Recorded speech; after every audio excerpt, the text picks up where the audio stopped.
Oke, kita baca berita ya. Ini dari Detikcom ya. Tipu toko online dari lapas, ex napi dijemput polisi Sukoharjo saat bebas. Waduh. Ya, belum sempat menghirup udara bebas saat hendak keluar dari lapas di Jawa Timur, pria berinisial MAA asal Surabaya langsung dibekuk anggota Polsek Grogol Sukoharjo, Jawa Tengah. Nah, belum sempat keluar, ini mau keluar nih tapi keburu ditangkap lagi gitu kan ya.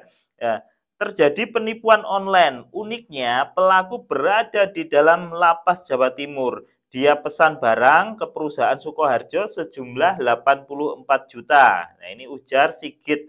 Sigit ini adalah Kapolres Sukoharjo, AKBP Sigit ya. Jadi ini ternyata ini yang napinya ini yang mau keluar nggak jadi dijemput ulang ini ternyata menipu secara online dari dalam lapas. Ya, ini kembali lagi-lagi dari lapas ya.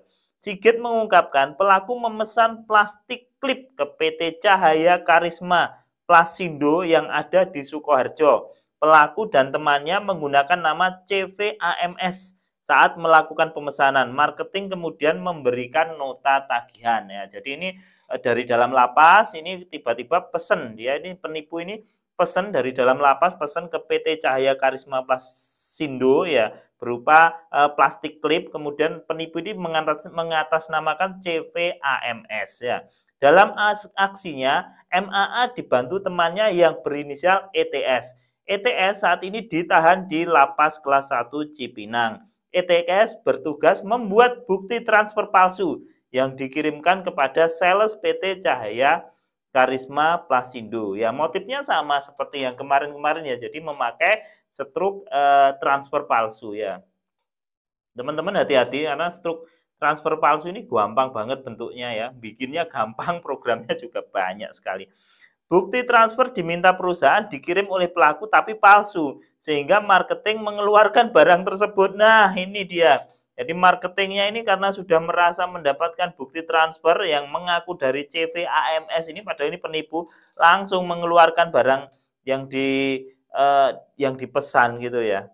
Barang pesanan itu lalu dioper beberapa kali menggunakan jasa angkut putus agar tidak terlacak. Jadi jasa angkut putus ini jadi si pelaku ini ya nanti apa pesen ya order truk gitu biasanya ya order truk untuk mengangkut nanti nggak langsung ditaruh di tempatnya jadi beberapa kali misalnya dari lokasi A ke lokasi B lah nanti dari A dia pesen truk untuk dikirimkan C dari C nanti lokasinya D lokasi D nanti di sana udah ada truk yang dipesan lagi ke lokasi E dan seterusnya sehingga nggak terlacak kan gitu kan putus jadi tugasnya sopir pertama ini hanya mengangkut dari misalnya dari Malang ke Jakarta gitu.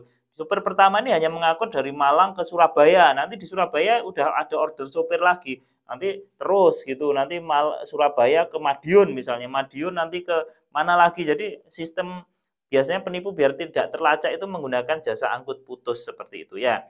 Kami respon cepat. Untuk pelaku waktu itu masih berada di lapas. Berkas kami lengkapi setelah pelaku keluar dari lapas langsung disambut anggota Polsek Grogol. Aduh, ini pelaku keluar ya, keluar lapas langsung disambut polisi lagi, masuk lapas lagi ya. Dalam konferensi pers, MMA mengaku berperan memindahkan barang sedangkan yang memalsukan struk pembayaran ini yang memesan adalah temannya ETS ya. Saya memesan jasa angkut lewat handphone di dalam lapas jual beli. Nah, atas perbuatannya MAA terancam pasal 35.